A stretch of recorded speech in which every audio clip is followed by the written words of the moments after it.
राधे राधे, जय श्री कृष्णा। मैं सीमा सिंह आज आपको देवशयनी एकादशी का शुभ मुहूर्त, पूजन विधि, महत्व, साथ ही एक पौराणिक कहानी सुनाने जा रही हूँ। आषाढ़ मास के शुक्ल पक्ष की एकादशी को देवशयनी एकादशी कहते हैं। इस एकादशी को अनेक नामों से जाना जाता है, जैसे आषाढ़ी एकादशी, पद्मा एकादशी, हरिशयनी एकादशी। इस दिन भगवान विष्णु 4 मास तक विश्राम करते हैं। इस दिन भगवान विष्णु के 4 मास तक विश्राम करने के कारण यह अवधि चातुर्मास अवधि के नाम से जानी जाती है। चातुर्मास की अवधि में कोई मांगलिक कार्य नहीं किया जाता, लेकिन यह अवधि भगवान के पूजन के लिए, भजन कीर्तन के लिए शुभ बताई गई है। इस बार देवशयनी एकादशी 20 जुलाई 2021 के दिन पड़ेगी। देवशयनी 11 आषाढ़ी सुदी 11 को मनाई जाएगी। इस दिन से शादी, विवाह, शुभ कार्य सब बंद हो जाते हैं। आज ही के दिन से चातुर्मास अवधि प्रारंभ हो जाती है। देवशयनी एकादशी का शुभ मुहूर्त। देवशयनी एकादशी तिथि प्रारंभ होगी 19 जुलाई की रात 9:59 से और एकादशी तिथि समाप्त होगी 20 जुलाई की शाम 7:17 तक। पारण का समय रहेगा 21 जुलाई को सुबह 5:36 से 8:21 तक।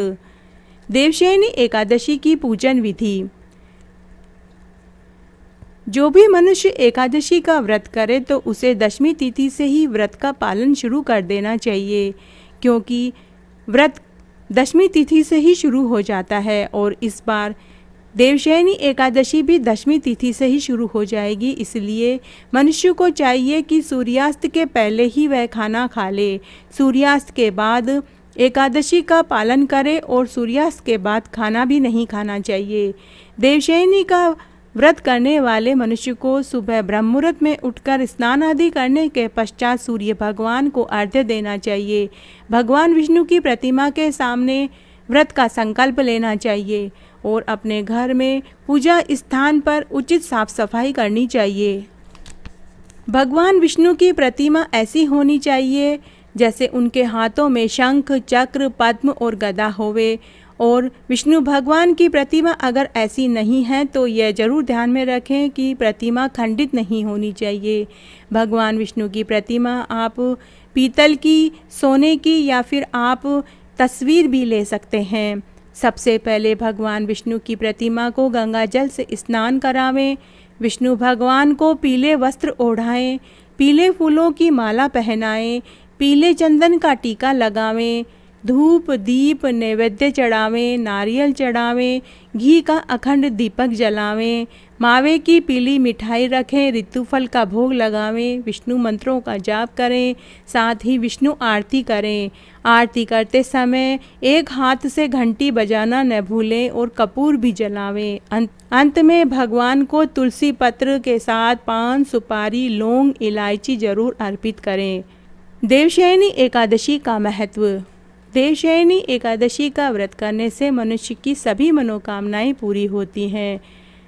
अगर मनुष्य ने अनजाने में कोई पाप कर दिया है तो देवशयनी एकादशी का व्रत करने से पापों से मुक्ति मिलती है। व्रत करने से, एकादशी की कथा और महात्म्य सुनने से मनुष्य को यम के मार्ग के दुख नहीं झेलने पड़ते। मरते समय मनुष्य को दुख नहीं उठाना पड़ता। सीधे मनुष्य को मरते ही मोक्ष की प्राप्ति होती है। कहते हैं देवशयनी एकादशी की कथा सुनने से ही मनुष्य को मोक्ष की प्राप्ति हो जाती है। इस व्रत को अगर आप कर रहे हैं तो आपको ब्रह्मचर्य का पालन करना चाहिए। झूठ, चोरी, परनिंदा से बचना चाहिए। हो सके तो ज़्यादा से ज़्यादा समय मौन रहकर भजन कीर्तन और रात्रि जागरण करके बितावें। जमीन पर सोवें, अन्न न खावें। आइए अब हम एकादशी की कथा सुनते हैं। सतयुग में सूर्य वंश में मानधाता नाम का एक राजा था। वह राजा बड़ा ही प्रतापी, दानी और महात्मा था। प्रजा का पालन अपने पुत्र के समान करता था। वह योगी पंडितों, ब्राह्मणों और गरीबों को यथाशक्ति दान भी किया करता था। लेकिन एक बार मानधाता राजा के राज्य में भीषण अकाल पड़ा। 3 साल तक राज्य में बरसात नहीं हुई। पूरी प्रजा त्राहिमाम करने लगी। प्रजा के पास अन्न और जल की कमी होने लगी। राजा भी अपनी प्रजा के दुख से दुखी रहने लगा। तब एक बार प्रजा ने राजा के पास आकर अपना सारा दुख कह सुनाया। तब राजा ने अपने प्रजा को आश्वासन दिया कि वह जल्दी ही आप सबके दुखों को मैं दूर कर दूंगा। तब राजा अपने सैनिकों को लेकर वन वन भटकता रहा। राजा अनेक ऋषियों के आश्रम में पहुंचा और अपना दुखड़ा कह सुनाया, लेकिन उसे कोई संतोषजनक जवाब नहीं मिला। अंत में राजा अंगिरा ऋषि के आश्रम में पहुंचा, जो कि ब्रह्मा जी के पुत्र थे। राजा ने आश्रम में जाकर अंगिरा ऋषि को प्रणाम किया। ऋषि ने राजा से पूछा कि हे राजन, आप कुशल क्षेम तो हैं, आपकी प्रजा कुशल से तो है, आपका यहाँ किस प्रकार आगमन हुआ मुझे बताइए। निसंकोच कहिए, मैं आपके दुख को दूर करने का कोई ना कोई उपाय जरूर बताऊंगा। तब राजा ने ऋषि से कहा कि हे महात्मन, मेरे राज्य में पिछले 3 सालों से एक बूंद भी बरसात नहीं हुई। इसकी वजह से मेरे राज्य में अन्न और धन की कमी हो गई है। मेरी प्रजा भूखों मर रही है, यहाँ तक कि पक्षी जानवर तक मर रहे हैं। हे मुनि श्रेष्ठ, मुझे कोई ऐसा उपाय बताइए जिससे कि मैं अपनी प्रजा के दुख को दूर कर सकूं। हे ऋषि महात्मन, मुझे समझ में नहीं आ रहा है कि मेरे से ऐसा कौन सा पाप हो गया है जिसकी वजह से मेरी प्रजा दुख भोग रही है।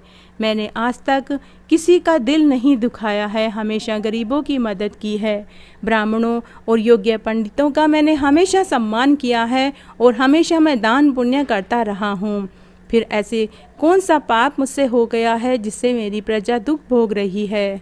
राजा की बातों से द्रवित होकर अंगिरा ऋषि ने कहा कि हे राजन, तप और यज्ञ करने का कार्य ब्राह्मणों का है, किंतु तुम्हारे राज्य में एक शूद्र यज्ञ और तप कर रहा है, यह ठीक नहीं है। राजा ने कहा कि महाराज, मैं अपनी प्रजा को अपनी आत्मिक उन्नति से नहीं रोकना चाहता, फल चाहे कुछ भी हो। यह सतयुग चल रहा है, इसमें चारों धर्म के वर्ण सम्मिलित हैं। इस युग में धर्म की सबसे अधिक उन्नति हुई है और धर्म और तप और यज्ञ करने का अधिकार सिर्फ ब्राह्मणों को है। परंतु आपके राज्य में एक शूद्र तप और यज्ञ कर रहा है। इस दोष के कारण आपके राज्य में बरसात नहीं हो रही है। यदि आप अपनी प्रजा का भला चाहते हैं तो आपको उस शूद्र को मार डालना होगा। इस पर राजा ने कहा कि हे मुनि, मैं उस निरपराध तपस्या करने वाले शूद्र को नहीं मार सकता। आप इस दोष से छूटने का कोई अन्य उपाय बताइए।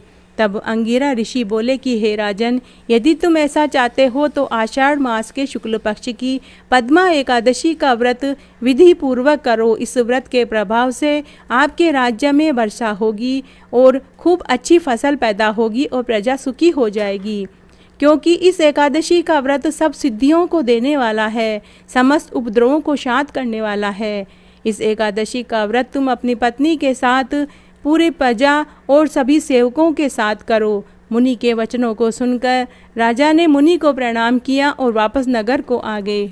तब राजा और रानी ने अपनी पूरी प्रजा, सेवकों, मंत्रियों के साथ पद्मा एकादशी का व्रत किया। इस व्रत के प्रभाव से राजा के राज्य में खूब अच्छी बरसात हुई और खूब अच्छी फसल पैदा हुई। इसलिए यह व्रत सबको करना चाहिए।